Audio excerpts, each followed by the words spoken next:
우리 고난주간 여섯째 날 우리에게 주신 말씀은 이사야 53장 4절부터 6절까지 있는 말씀입니다. 이사야 53장 4절부터 6절입니다. 우리 마음으로 또 입으로 함께 읽어 내려가도록 하겠습니다. 그는 실로 우리의 질고를 지고 우리의 슬픔을 당하였거늘 우리는 생각하기를 그는 징벌을 받아 하나님께 맞으며 고난을 당한다 하였노라. 그가 찔림은 우리의 허물 때문이요 그가 상함은 우리의 죄악 때문이라. 그가 징계를 받음으로 우리는 평화를 누리고 그가 채찍에 맞음으로 우리는 나음을 받았도다. 우리는 다 양 같아서 그릇 행하여 각기 제 길로 갔거늘 여호와께서는 우리 모두의 죄악을 그에게 담당시키셨도다. 아멘.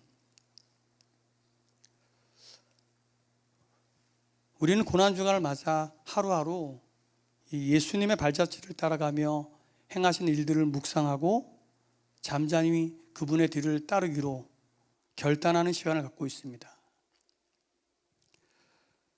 이 일이 내 힘으로는 힘들고 불가능한 일이지만 이번 고난주간 묵상 예배의 주제처럼 주님의 발에 나의 발을 포개어 나아갈 때에 우리도 주님의 은혜로 한 걸음 한 걸음 조심스럽게 나아갈 수 있을 것 같습니다. 예수님의 고난주간의 행적은 마치 잘 짜여진 퍼즐처럼 하나님의 치밀한 계획이 있었음을 우리는 보게 됩니다. 어린 나귀를 타고 예루살렘에 입성하시는 그 순간부터 철저한 하나님의 계획이 있었습니다. 먼저 예수님의 고난주간의 행적에 대해서 우리 첫날부터 우리 지도와 함께 잠시 살펴보고 말씀을 이어가도록 하겠습니다. 자, 종료주일이었던 첫째 날은 예수님이 예루살렘에 입성하신 후 성전을 돌아보시고 다시 베다니로 나가셨습니다. 그리고 둘째 날 월요일은 열매를 맺지 못한 무화과 나무를 저주하시고 성전에 들어가셔서 성전을 정화하셨습니다.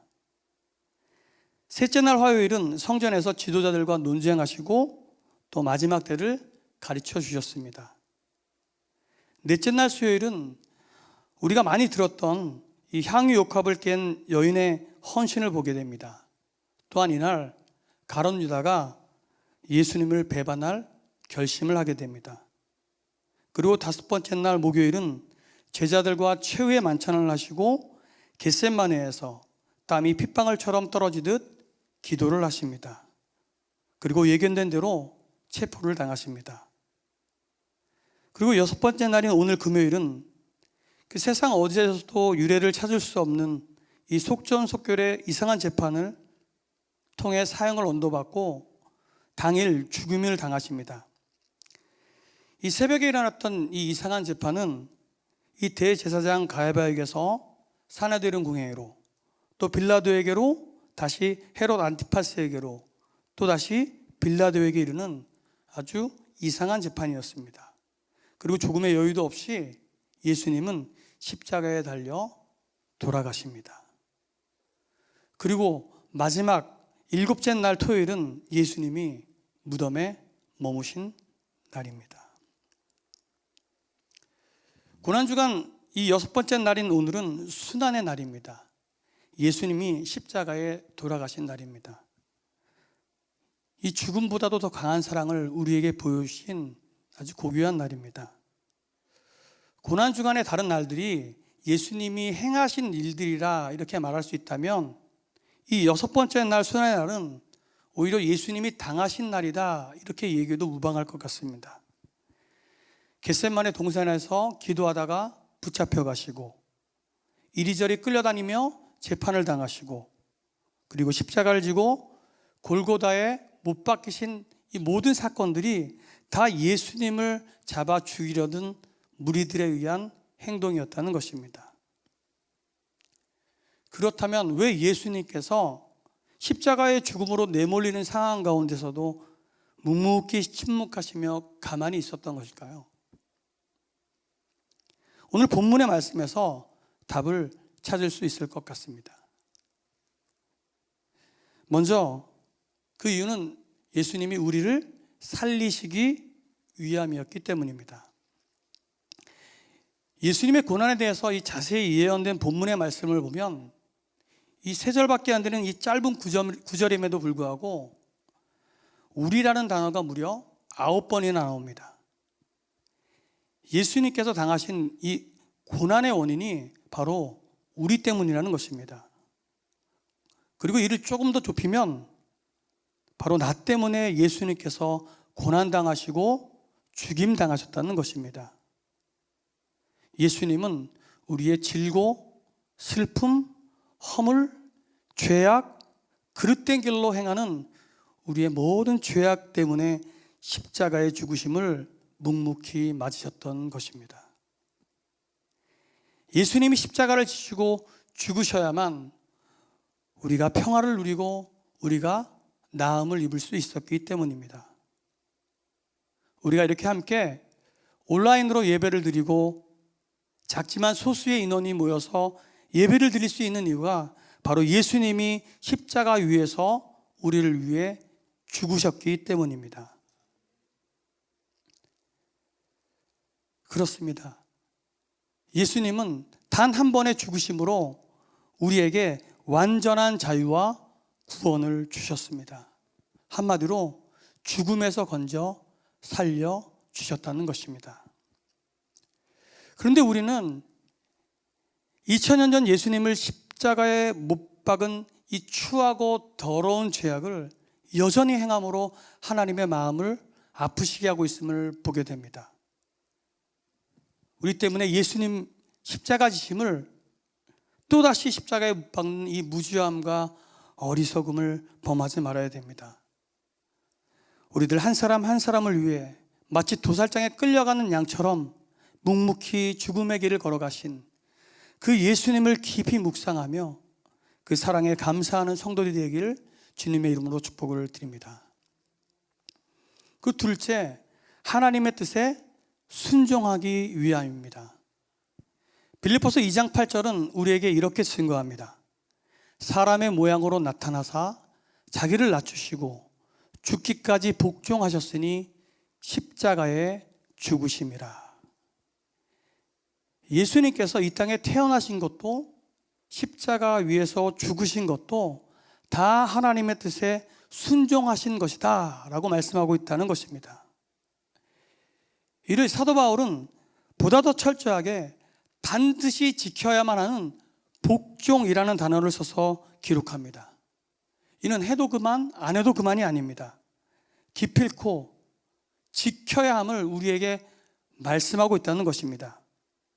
본문 6절에 여호와께서 우리 모두의 죄악을 그에게 담당시키셨도다 라고 말씀하신 것처럼 예수님은 그 극심한 모욕과 고통, 십자가에서 그 죽으심을 참으신 것이 그것이 하나님의 뜻이었기 때문이라는 것입니다. 이 고난주간 6째 날은 예수님이 당하신 일들을 그러한 일들이 가득하다고 말씀을 드렸습니다. 물론 하나님의 허락이 없이는 하나도 이루어질 수 없는 일들이기도 하지만 이 모든 일들이 다 하나님의 뜻을 이루기 위한 예수님의 순종이었다는 것입니다. 특히 이 십자가 위에서의 가상치료는 큰 의미가 있는데 이 마지막 말씀에 다 이루었다. 내 영혼을 아버지 손에 부탁하나이다 라고 말씀하신 것은 예수님이 하나님께서 맡기신 그 모든 일을 다 이루었기에 이제 그 편안한 마음으로 내 영혼을 아버지 손에 부탁합니다 라고 말씀하신 것으로 볼 수 있다는 것입니다. 하나님 뜻에 순종함으로 우리를 살리신 그 죽음보다도 강하신 그 사랑을 우리에게 보여주신 그 예수님의 사랑에 우리가 이제 반응해야 됩니다. 우리에게 말씀하신 것들을 기억함으로 순종해야 한다는 것입니다. 예수님이 하나님의 뜻을 순종했듯이 우리도 예수님의 말씀에 순종하는 삶을 살아내는 성도들이 되길 주님의 이름으로 축복을 드립니다. 그리고 마지막 세 번째로 우리를 하나님의 길로 가게 하기 위함이었다는 것입니다. 오늘 본문 6절에 각기 제 길로 갔거늘 이라는 말씀에서 우리는 반복적으로 행해지는 어리석은 인간의 모습들을 보게 됩니다. 이 말은 우리가 흔히 사용하는 말로 자기 마음대로 살았다는 것입니다. 원래 우리의 인생은 우리 마음대로 우리 뜻대로 사는 인생이 아닙니다. 하나님께서 창조하신 인간은 하나님이 정하신 길로만 가야 합니다. 그런데 우리의 인생이 그렇게 살지 못했음을 우리는 너무나도 잘 알고 있습니다. 사사기 21장 25절 마지막 말씀에 보면 그때 이스라엘의 왕이 없으므로 사람이 각기 자기의 소견에 옳은 대로 행하였더라 라고 말씀합니다. 하나님이 창조하신 인간에겐 왕이신 하나님이 계시고 또 하나님의 뜻 가운데 살아야 되는 것이 마땅한데 각기 자기에게 좋아 보이는 대로 그렇게 살았다는 것입니다. 그러니 결국 죽을 수밖에 없는 인생이 되었다는 것입니다. 그래서 이 문제를 해결하기 위해서 예수님이 이 땅에 오시고 십자가를 지셨다는 것입니다. 이제 우리의 인생은 예수님의 핏값으로 다시 태어난 예수님의 것이 되었습니다. 그렇다면 우리는 각기 제 길로 자기 좋은 대로 기분 내키는 대로 사는 것이 아니라 하나님의 길로 가야 하는 인생이 되었다는 것입니다. 그리고 예수님이 우리가 친히 그렇게 할 수 있도록 길을 열어주셨습니다. 예수님이 십자가 위에서 돌아가실 때에 성소 휘장이 찢어졌습니다. 이제 우리는 제사장을 통해서만 하나님께 나아가는 것이 아니라 우리 스스로 하나님께 나아갈 수 있게 된다는 것입니다. 지금 걷고 있는 이 길이 하나님께서 원하시는 길인지 그렇지 않은 길인지 우리 스스로가 하나님께 물을 수 있게 되었다는 것입니다. 예수님이 십자가 위에서 각기 제 길로 가는 우리 인생을 하나님의 길로 가게끔 그 길을 열어주셨다는 것입니다. 십자가로 인해 우리가 하나님의 자녀가 되었다는 것은 하나님의 길로 가는 인생이 되었다는 것을 의미합니다. 하나님께 묻고 물어 지금 가고 있는 그 길이 하나님이 원하시는 바로 그 길이 되기를 주님의 이름으로 축복드립니다. 자, 고난주간의 마지막을 향해 가는 이때 예수님의 십자가의 은혜를 다시 한번 깊이 묵상하기를 원합니다. 무슨 말이 필요합니까? 다 주의 사랑입니다. 그 십자가 위에서 예수님과 함께 죽고 다시 예수님과 살아가는 귀한 은혜를 경험하며 이제 예수님을 온전히 사랑하는 믿음 있는 성도들이 되시길 주님의 이름으로 축복을 드립니다. 함께 찬양하며 좀 기도하기를 원하는데요, 우리가 함께 십자가의 은혜를 생각하며 예수님과 더불어 함께 죽고 또 예수님의 은혜 가운데 우리가 깊이 들어가기를 원합니다. 그래서 십자가의 은혜로 또다시 살아내기를 원합니다. 예수님의 은혜 가운데 저 세상 가운데 내가 그리스도임을 나타내기를 원합니다. 고백하며 찬양하고 기도하는 시간을 갖도록 하겠습니다.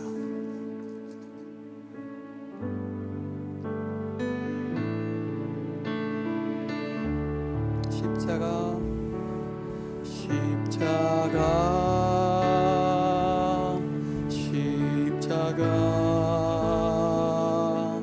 그 위에 나 죽었네. 그 사랑 내 속에 강같이 흐르네. 십자가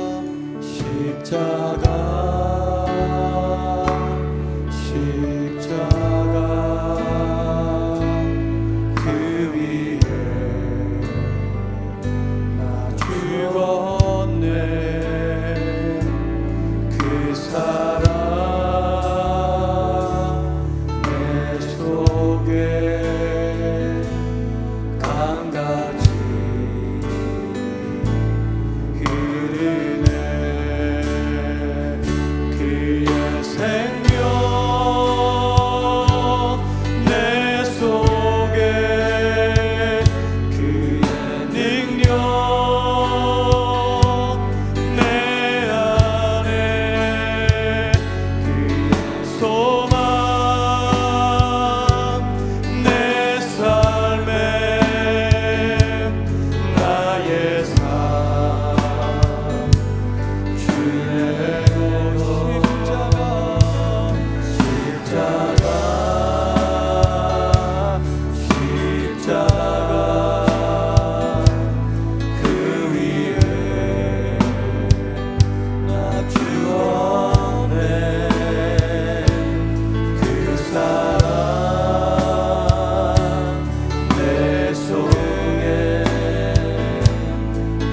같이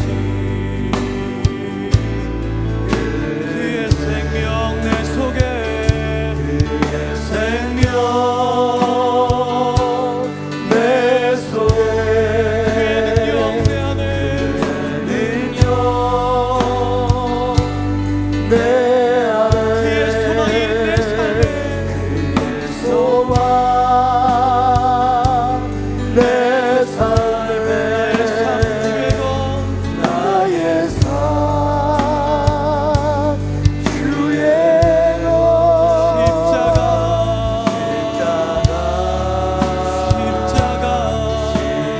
십자가 그 위에 나 죽었네 그 위에 나 죽었네 그 사랑 그 사랑 내 속에 그 십자가의 은혜를 생각하며 함께 기도하며 나아가길 원합니다. 주의 고난에 우리도 동참하고 주의 십자가의 은혜를 깊이 묵상하게 하소서. 내가 주의 은혜 가운데 나아갑니다. 우리 기도하며 나아갑시다. 하나님 은혜를 우리가 생각하며 하나님 우리가 하나님 십자가의 은혜 가운데 나아가길 원합니다. 우리를 위해 피 흘리시고 우리를 위해 못 박히신 그 예수 그리스도의 고귀한 희생 가운데 하나님 우리도 우리의 삶을 주님께 드리길 원합니다. 하나님 십자가에 흘리신 그 보혈의 피 그 죽음이 나와 상관이 있게 하여 주시고 나도 주의 뜻 가운데 온전히 주님으로 살아낼 수 있는 그 믿음이 있게 하여 주셔서 나는 아무것도 아니로되 예수 그리스도 온전히 예수 그리스도를 살아낼 수 있는 믿음이 우리 가운데 있게 하여 주셔서 예수님 그 예수님이 하나님 우리의 삶 가운데 하나님 살아 숨쉬길 원합니다.